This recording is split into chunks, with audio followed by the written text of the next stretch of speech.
Impactnya dari dampak kita bertemu relasi ya dengan berbagai entah instansi ataupun relasi secara personal pet mealnya, ini membuka jalan-jalan rezeki gitu kan. Jadi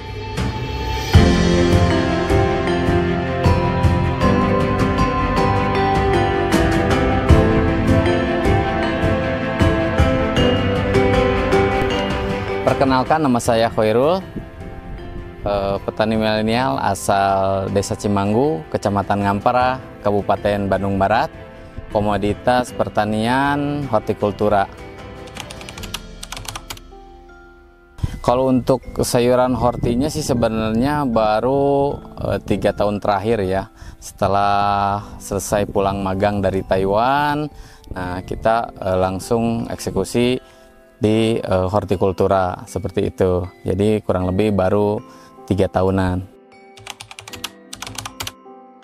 Yang pertama mungkin dulu sebenarnya sebelum ke asparagus ini kita juga analisa pasar dulu ya. Jadi komoditi apa gitu yang di pasaran itu harganya relatif stabil, karena kan kestabilan harga di kita ini fluktuasinya tinggi ya. Jadi setelah pulang magang itu kita riset, analisa kira-kira apa nih komoditas yang stabil gitu di daya serap pasarnya dan harganya.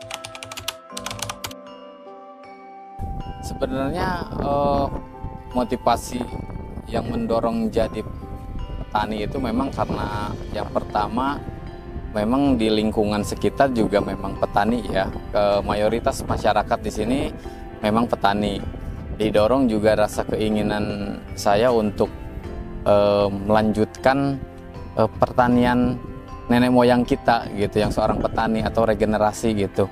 Nah, pada akhirnya memang saya lihat potensi yang besar gitu di dunia pertanian, apalagi pertanian yang modern seperti sekarang ini. Nah, itu yang jadi dorongan ya atau motivasi saya untuk lebih fokus lagi di dunia pertanian.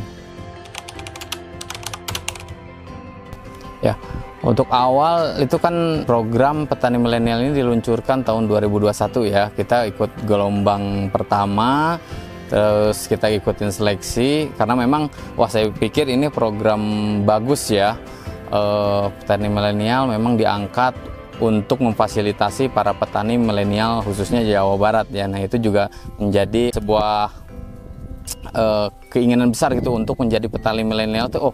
Ini ada program, ada wadahnya nih. Nah, akhirnya masuk. Kebetulan juga sering lewat di ini nih si rekrutmennya nih, pencarian ini di media sosial. Kebetulan saya juga kan sering bermain medsos gitu. Jadi nemuin itu, kita daftar di situ.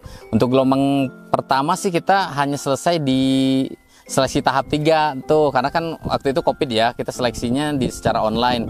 Justru terkendala di seleksi 3 itu gugur lah istilahnya, ikut lagi di 2022 gitu, karena tidak menyerah, ikut lagi di 2022. Alhamdulillah sampai pada titik ini sekarang.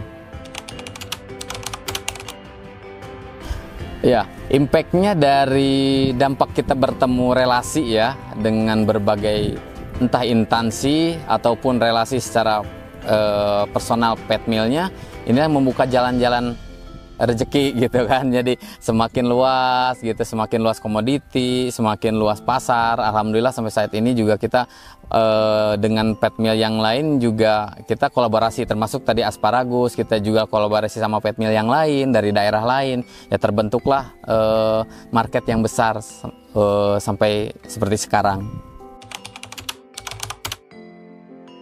Ya, tentu saja sih kalau suka duka selalu ada ya dalam kehidupan, walaupun bukan petani juga tetap ya ada. Cuman kalau dari petani itu dukanya itu ya memang tadi itu paling kalau lagi harga murah itu juga kalau kita memang harganya ngikutin harga pasar ya, komoditas pasar. Tapi kalau untuk sekarang sih lebih dominan, lebih ke banyak sukanya sih, karena udah enjoy ya dalam posisi ini di jalan ini. Itu jadi apapun permasalahannya pasti ada solusinya dan kita enjoy aja sih, lebih banyak sukanya. Pesan-pesannya mungkin ya untuk adik-adik petani milenial Jawa Barat gitu yang baru terjun di dunia pertanian, memang yang pertama memang harus kita jalankan dengan ikhlas tentunya ya, dengan penuh tanggung jawab. Ketika memilih suatu jalan itu memang kita harus mempertanggungjawabkannya gitu. Jadi tetap fokus, tetap tetap semangat, dan memang butuh proses yang panjang gitu untuk mencapai suatu puncak kesuksesan itu gitu.